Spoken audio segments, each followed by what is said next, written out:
The idea of Castle Rock from the beginning was that we were going to tell a story across many seasons, and that each season was going to be a new set of characters as our way in, but that eventually they would all kind of weave together in the vein of the way that Stephen writes his books.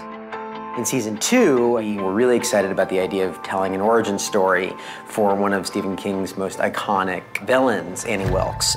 You don't know a cock-a-doodle thing about us.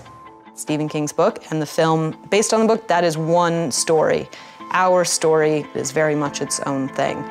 To see Lizzie sort of inhabiting her in such an effective way, it's pretty amazing. If you're gonna do Annie Wilkes, she has to have a powerful foil, and Ace is really, in the books, the most reviled and darkest part of Castle Rock. You know my nephew, Ace? Tim Robbins and I were both a little bit giddy about the fact that it's pretty cool to like be around these characters through the fabric of his world.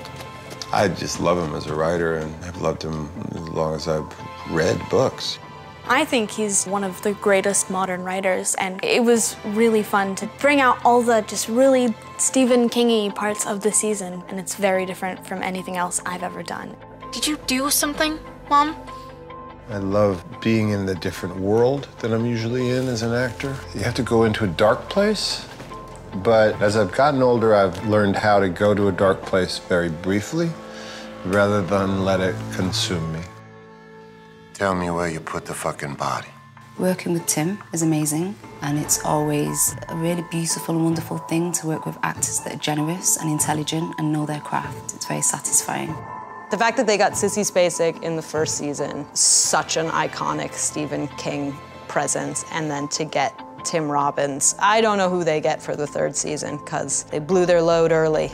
You know, one of the things that we came into this with was the idea that you would never exactly know which direction the story was going to take, just like the thrill of a Stephen King story. Throughout the course of the 10 episodes, I feel you see a real journey. In the end, we'll see how it turns out. I'm warning you, something bad is coming.